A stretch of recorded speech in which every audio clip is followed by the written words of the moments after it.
ನಮಸ್ಕಾರ ಎಲ್ಲರಿಗೂ. ನನ್ನ ಹೆಸರು ಡಾಕ್ಟರ್ ರುದ್ರೇಶ್ ಅಂತ. ನಾನು American trained, Europe, Sweden, Germany trained, license chiropractor ಮತ್ತು ಸ್ಟ್ರಕ್ಚರಲ್ ಆಸ್ಟಿಯೋಪ್ಯಾಥ್ ಅಂತ. ಜೊತೆಗೆ ನಾನು ಅಲೋಪತಿ ಡಾಕ್ಟರ್ ಕೂಡ ಮತ್ತು ಅಕ್ಯುಪಂಕ್ಚರಿಸ್ಟ್ ಕೂಡ ಮತ್ತು ಫಂಕ್ಷನಲ್ ಮೆಡಿಸಿನ್ ಡಾಕ್ಟರ್ ಕೂಡ. ನಾನು ಸುಮಾರು 25-26 ವರ್ಷ ಈ ಫೀಲ್ಡಲ್ಲಿ ಇದ್ದೇನೆ. ಭಾಳಷ್ಟು ಡಾಕ್ಟರ್ಗೆ ಟ್ರೈನಿಂಗ್ ಕೊಟ್ಟಿದ್ದೀನಿ. ನಿಮಗೆ ಇವತ್ತು ಈ ವಿಡಿಯೋ ಯಾಕೆ ನಾನು ಮಾಡ್ತಾಯಿದ್ದೀನಿ ಅಂದರೆ, ನೋಡಿ, ಇತ್ತೀಚೆಗೆ ಏನಾಗಿದೆ, ಬೆಂಗಳೂರಲ್ಲಿ ರೋಡ್ಗಳು ಸಿಕ್ಕಾಪಟ್ಟೆ ಹಾಳಾಗಿದೆ. ಭಾಳ ಜನ ಬಸ್ಸಲ್ಲಿ ಹೋಗಲಿ, ಸ್ಕೂಟ್ರಲ್ಲಿ, ಆಟೋದಲ್ಲಿ ಹೋಗಲಿ, ಸಿಕ್ಕಾಪಟ್ಟೆ ಬ್ಯಾಕ್ ಪೇನು, ನೀ pain, shoulder pain, neck pain, ಎಲ್ಲಿ ನೋಡಿದ್ರೆ ನೋವೇ ನೋವು. ಇನ್ನೊಂದೇನೆಂದರೆ, ಇವತ್ತು ಯಾವುದೇ ವಯಸ್ಸಾದ್ರು ತೊಗೊಳ್ಳಿ, ಚಿಕ್ಕ ಮಕ್ಕಳು ತೊಗೊಳ್ಳಿ, ರೋಡಲ್ಲಿ ಡೆಲಿವರಿ ಮಾಡೋ ಹುಡುಗರು ತೊಗೊಳ್ಳಿ, ಎಲ್ಲರ ಕೈಯಲ್ಲೂ ಮೊಬೈಲು. ನೋಡಿ, ಯಾವಾಗಲೂ ಹಿಂಗೆ ಫಾರ್ವರ್ಡ್ ಬೆಂಡ್ ಮಾಡೋದು, ಹಿಂಗೆ ನೋಡೋದು, ಲ್ಯಾಪ್ಟಾಪು 16 ಗಂಟೆವರೆಗೂ ಕೆಲಸ ಮಾಡ್ತಾರೆ ಸಾಫ್ಟ್ವೇರ್ ಇಂಜಿನಿಯರ್ಗಳು. ಈ ಥರ ಏನಾಗುತ್ತೆ, ಈ ಥರ ಕೂತ್ಕೊಂಡಾಗ ನಿಮ್ಮ ಸ್ಪೈನು ಹಾಳಾಗುತ್ತೆ. ಯಾಕೆ ಹಾಳಾಗುತ್ತೆ ಅಂದರೆ, ಇದು ಒಂದೇ ಕಾರಣ ಅಲ್ಲ. ಆಕ್ಯುಪೇಷನ್ ಕೂಡ ಒಂದು ಹಜಾರ್ಡು, ಬೆಂಗಳೂರು ರೋಡು ಎರಡನೇ ಹಜಾರ್ಡು, ಮೂರನೇದು ಇತ್ತೀಚೆಗೆ ನಮ್ಮ ನ್ಯೂಟ್ರಿಷನ್ ಇಲ್ಲ ಫುಡ್ಡಲ್ಲಿ.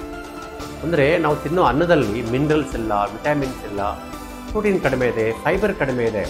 ಫಾರ್ ಎಕ್ಸಾಂಪಲ್ ಹೇಳ್ತೀನಿ ನಿಮಗೆ, ನೀವು ಇವತ್ತು ಒಂದು ಆರೆಂಜ್ ತಿಂದಾಗ ಸಿಗೋ ನ್ಯೂಟ್ರಿಷನ್ನು 100 ವರ್ಷ ಹಿಂದೆ ತಿಂದಾಗ ಸಿಗೋ ನ್ಯೂಟ್ರಿಷನ್ ಕಂಪೇರ್ ಮಾಡಿದರೆ, ಇವತ್ತು ನೀವು 100 ವರ್ಷ ಹಿಂದೆ ತಿಂದಾಗ ಒಂದು ಆರೆಂಜಲ್ಲಿ ಸಿಗೋ ನ್ಯೂಟ್ರಿಷನ್ ಇವತ್ತು ಬೇಕಂದರೆ 11 ಆರೆಂಜ್ ತಿನ್ನಬೇಕು. ಒಂದು ರೀಸೆಂಟ್ ರಿಸರ್ಚ್ ಪ್ರಕಾರ 65% ನ್ಯೂಟ್ರಿಷನ್ ಕಡಿಮೆ ಆಗಿದೆ ಇವತ್ತಿನ ಫುಡ್ಡಲ್ಲಿ. ಫಾರ್ ಎಕ್ಸಾಂಪಲ್ಲು, ನೀವು 20 ಗ್ರಾಮ್ ಪ್ರೋಟೀನ್ ನಿಮ್ಮ ದೇಹಕ್ಕೆ ಬೇಕಂದರೆ 1 kg ಅನ್ನ ತಿನ್ನಬೇಕು.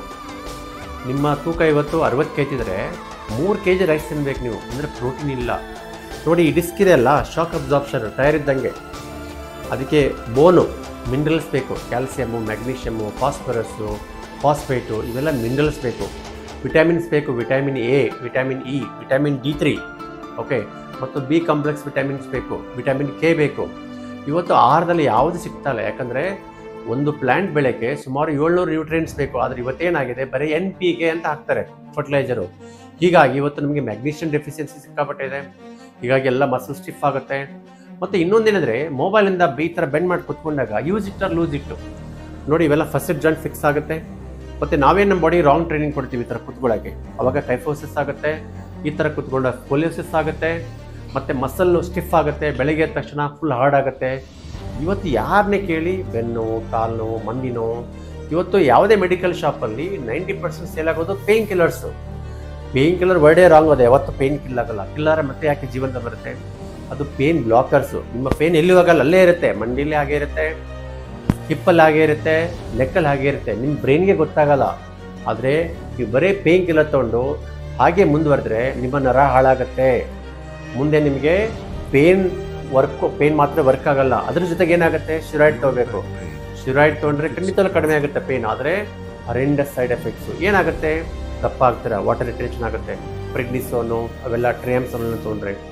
ಎರಡನೇದು ಏನಾಗುತ್ತೆ, ಮೂಳೆ ಎಲ್ಲ ಸೌದೋಗ್ಬಿಡುತ್ತೆ, ಲಿಗ್ಮೆಂಟ್ ಲೂಸ್ ಆಗಿಬಿಟ್ಟು ಎಡು ಬಿದ್ದರೆ ಸಾಕು ನಿಮಗೆ ಈ ಪಟ್ಟೆಲ್ಲ ಆ ಕಡೆ ಈ ಕಡೆ ಬರುತ್ತೆ. ಓಕೆ, ಓವರ್ ಸ್ಟ್ರೆಚ್ ಆಗುತ್ತೆ, ನಿಮಗೆ ಬ್ಯಾಲೆನ್ಸ್ ಸಿಗಲ್ಲ. ನೆಕ್ಸ್ಟ್ ಏನಾಗುತ್ತೆ, ಸ್ಟೆರಾಯ್ಡ್ಸ್ ಕೊಡ್ತಾರೆ. ಇವತ್ತು ಎಲ್ಲಿ ನೋಡಿದ್ರೆ ಸ್ಟೆರಾಯ್ಡು. ಅವಾಗ ಏನಾಗುತ್ತೆ ಗೊತ್ತಾ, ನಿಮಗೆ ಕೆಟ್ರಾಕ್ಟ್ ಆಗುತ್ತೆ. ಅದಕ್ಕೊಂದು ಸರ್ಜರಿ ಮಾಡಿಸ್ಬೇಕು, 30,000-70,000. ನೆಕ್ಸ್ಟು ಬಂದು ನಿಮಗೆ ಹೆಣ್ಮಕ್ಳಿಗೆ ಮೈ ತುಂಬ ಕೂದಲು ಬರುತ್ತೆ, ಅದಕ್ಕೆ ಇನ್ನೊಂದು ಹೇರ್ ರಿಮೂವಲ್ ಟ್ರೀಟ್ಮೆಂಟ್ ತೊಗೋಬೇಕು. ದಪ್ಪ ಆಗಿಬಿಡ್ತೀರಾ, ವೆಯ್ಟ್ ಲಾಸ್ ಟ್ರೀಟ್ಮೆಂಟ್ ತೊಗೋಬೇಕು. ಲಂಗ್ಸಲ್ಲಿ ನೀರು ಹೋಗುತ್ತೆ, ಕಾಲು ಊದ್ಕೊಳುತ್ತೆ, ಅದಕ್ಕೆ ಇನ್ನೊಂದು ಟ್ರೀಟ್ಮೆಂಟ್ ತೊಗೋಬೇಕು, ಡಯಾಬಿಟಿಕ್ಸು. ಕಿಡ್ನಿ ಮೇಲೆ ಎಫೆಕ್ಟ್ ಆಗಿ ಕಿಡ್ನಿ ಹಾಳಾಗುತ್ತೆ. ಇವತ್ತು ನೋಡಿರ್ಬೋದು, ಭಾಳ ಜನ ಜಿಮ್ ಹೋಗೋರು ಇವೆಲ್ಲ ಪ್ರೋಟೀನ್ ಸಪ್ಲಿಮೆಂಟು, ಸ್ಟೆರಾಯ್ಡ್ ತೊಗೊಂಡು ಕಿಡ್ನಿ ಬೇಗ ಹಾಳಾಗ್ತಾ ಇದೆ. ನೆಕ್ಸ್ಟು ಸ್ಟೆರಾಯ್ಡ್ ತೊಗೊಂಡ್ರೆ ಏನಾಗುತ್ತೆ, ಶುಗರ್ ಲೆವೆಲ್ ಜಾಸ್ತಿ ಆಗುತ್ತೆ. ಮತ್ತು ಈ ಅವ್ಯಾಸ್ಕುಲರ್ ನೆಕ್ರೋಸಿಸ್ಸು, ಬ್ಲಡ್ ಸಪ್ಲೈ ಆಗಲ್ಲ ಹಿಪ್ ಬೋನ್ಗೆ, ಆವಾಗ ಸೌದೋಗ್ಬಿಡುತ್ತೆ ಒಂದು ಕಡೆ ಹಿಪ್ಪು. ಅದಕ್ಕೆ ಹಿಪ್ ರಿಪ್ಲೇಸ್ಮೆಂಟ್ ಮಾಡಿಸ್ಕೋಬೇಕು. ಮತ್ತು ಮೂಳೆ ವೀಕಾಗಿ ಆಸ್ಟಿಯೋಪೊರೋಸಿಸ್, ಆಸ್ಟಿಯೋಮಲೇಷಿಯಾ ಆಗುತ್ತೆ. ಬಿದ್ದುಬಿಟ್ರೆ ಫ್ರ್ಯಾಕ್ಚರ್ ಆಗುತ್ತೆ. ಇವತ್ತು ಅವೆಲ್ಲ ವೀಕ್ ಆಗುತ್ತೆ. ನೆಕ್ಸ್ಟು ಇನ್ನೂ ಸ್ಟೆರಾಯ್ಡಿಂದ ಆಗೋ ದುಷ್ಪರಿಣಾಮ ಅಂದರೆ ಭಾಳಷ್ಟಿದೆ ಹೇಳಬೇಕಂದ್ರೆ. ಆದರೆ ನಾನು ಹೇಳೋದು, ಬೇರೆ ಟ್ರೀಟ್ಮೆಂಟ್ ಇರಬೇಕಾದ್ರೆ ಸ್ಟೆರಾಯ್ಡ್ ಯಾಕೆ ಹೋಗ್ತೀರಾ, ಪೇಯ್ನ್ ಕಿಲ್ಲರ್ ಯಾಕೆ ಹೋಗ್ತೀರಾ ಅಂತ ನಾನು ನಿಮ್ಮ ಕ್ವಶನ್ ಕೇಳೋದು. ನಾನು ಡಾಕ್ಟರ್ ರುದ್ರೇಶ್ ಅಂತ. ನಾನು ಯುರೋಪಿಯನ್, ಜರ್ಮನಿ, ಸ್ವೀಡನ್ ಮತ್ತು American certified chiropractor and osteopath. I am also allopathy doctor and acupuncturist and functional medicine doctor. I've been practicing from last 26 years. I basically deal with problems of spine, back pain, neck pain, knee pain, natural pain relief without surgery, without drugs. And also I treat other irreversible damage to your spine, your like scoliosis, like wear and tear of joints without any surgery. And I practice in Bangalore at Ekushra Wellness in Nagarbavi in Jakuru, and you can see results in just 30 minutes. Try once, you will never regret. Thank you.